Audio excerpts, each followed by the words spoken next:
All right, hello everybody. My name is Halina. My supervisor is Matthew Gustile, and I'm here to talk to you today about diversity-based deep reinforcement learning towards multidimensional difficulty for fighting game AI. I'm a member of Grail Lab at the University of Alberta, and this work was sponsored in part by Amy.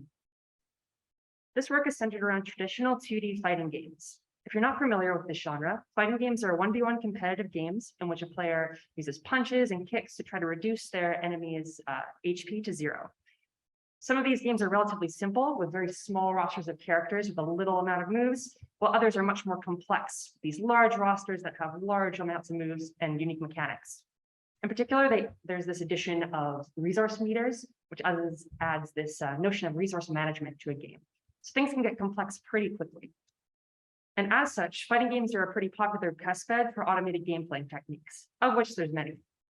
The simplest of these systems are rules-based systems, in which agents act according to a set of hand-authored human rules.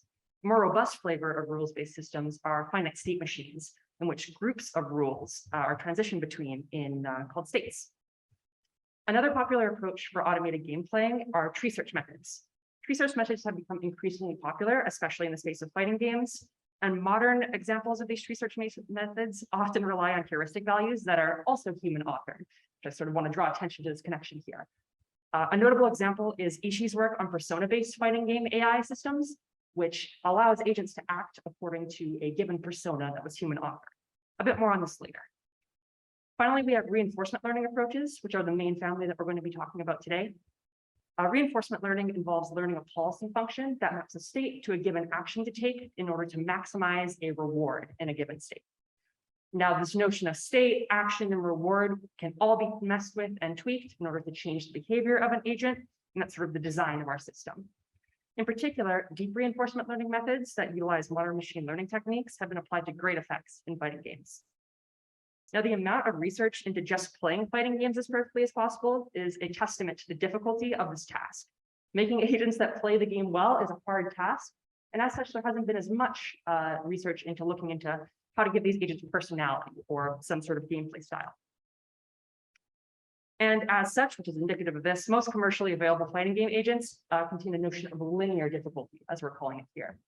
This is this notion of a difficulty range between easy to very hard, with no sort of notion of strategy or differences for each individual agent.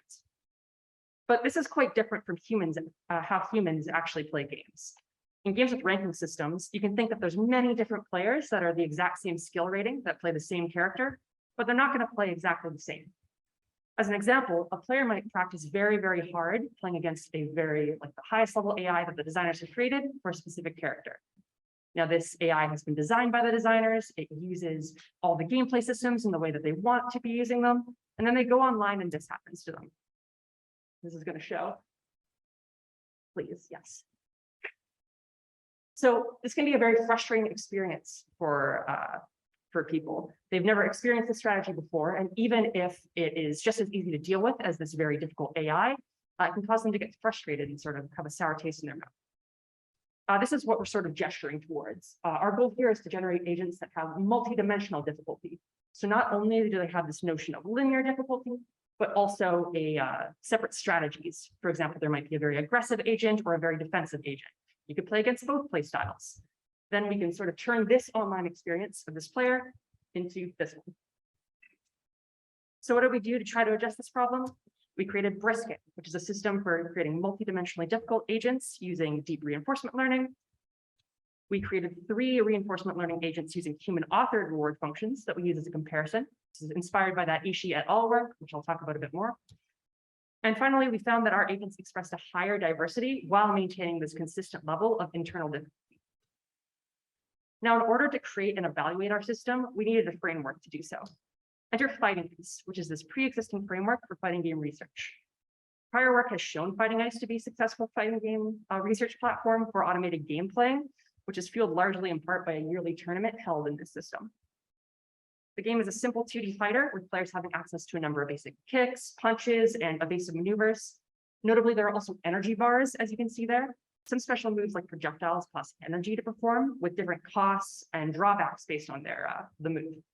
You gain energy by hitting your opponent, which encourages you to close the distance and actually do something. Because this platform was primarily designed with automated game playing in mind, we had to make a number of alterations to the system in order to work for our research. In particular, there's a 15 frame delay built into the system that had to be removed, along with some tweaks to the state representation to access previously hidden information. These alterations are published along with our source code and trained agents on our GitHub repository. Now to introduce our approach, which is Brisket. Brisket is a diversity-based deep RL approach for concurrently training a set of multidimensionally difficult agents. It's a big mouthful, so I'm going to walk through a couple of these terms. By diversity-based here, we mean with respect to actions. So in the same state, agents are going to take different actions compared to one another. And the goal here is to drive it towards different strategies.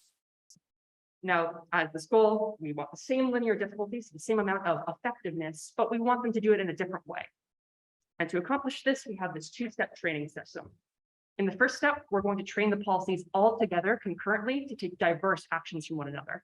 The high-level idea here is that we're going to use a discriminator that's going to try to tell the difference between each of the policies, and we're going to try to get more and more diverse. After we have these diverse agents, step 1, part 2, we're going to fine-tune each of these diverse agents individually. So we take each of them and then we fine-tune them to take more effective actions. The goal here is to make them more effective without getting rid of that diversity that we got later, or earlier rather. This approach is heavily inspired by Eisenbach's diversity is all you need, specifically their approach to generating this diverse behavior, but we make a number of alterations. To sort of visualize what this looks like, we're first going to walk away from these initialized random points. With this agent 1, 2, and 3, they're going to try to get as far away from each other as possible in terms of what they're doing. And then we're going to optimize that, just like this. Now you can see that some of the agents might not go very far from the strategies they go to. Others might go much farther. It really depends on where they end up.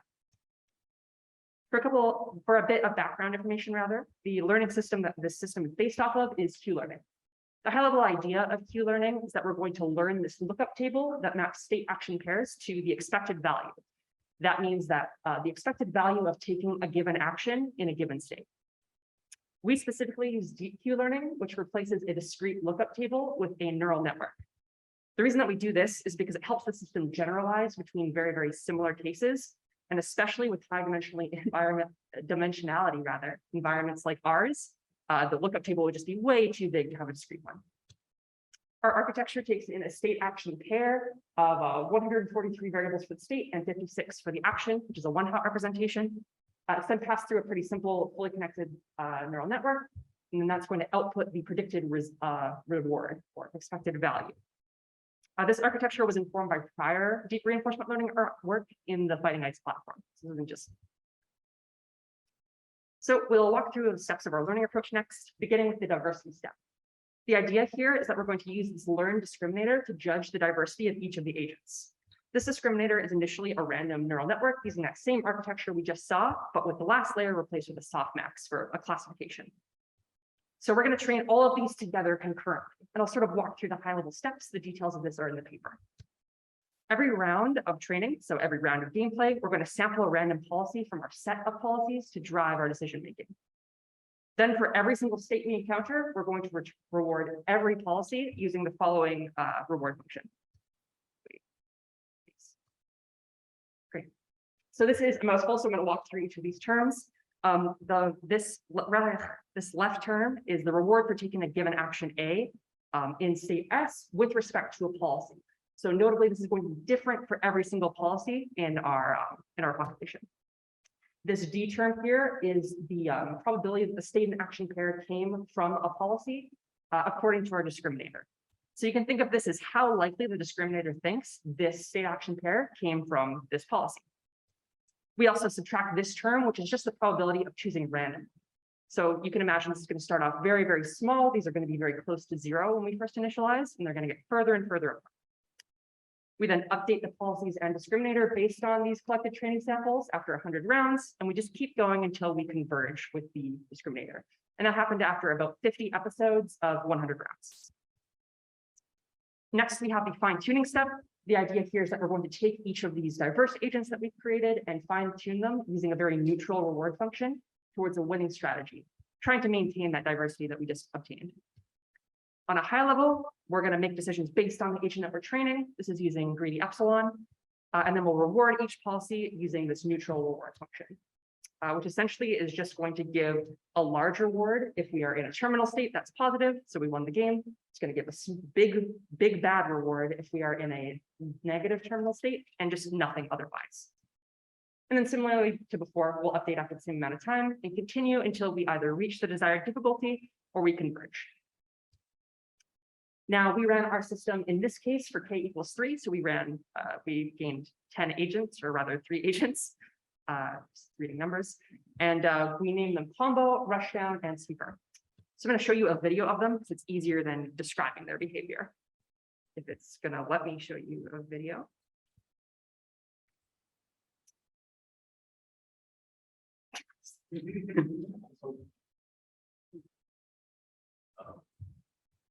Okay, here, if you want to just put it back, you just take the video.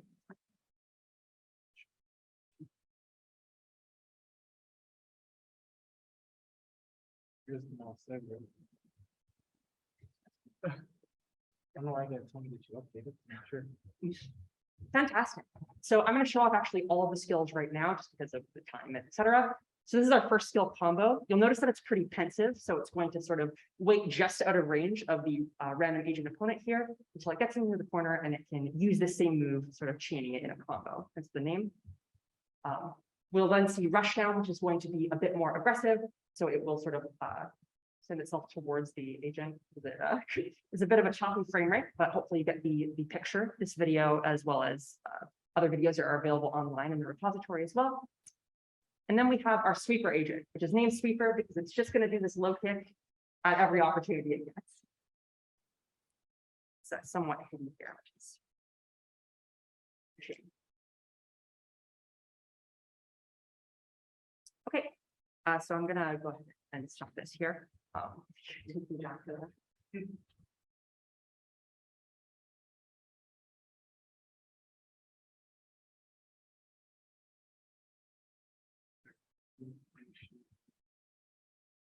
Should begin.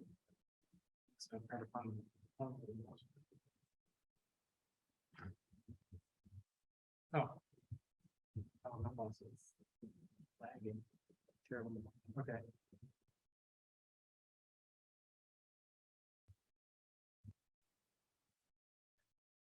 Okay. Fantastic. So we're going to skip the next video along with a lot of these slides, but that's okay. So you've seen the behavior of those. Now we're going to talk about our evaluation. So this evaluation was inspired by that persona-based approach that I mentioned earlier.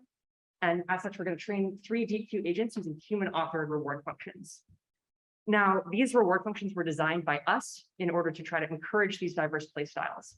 You can kind of think of this as us comparing our diversity-based approach to our best attempt as a designer to try to get the same thing.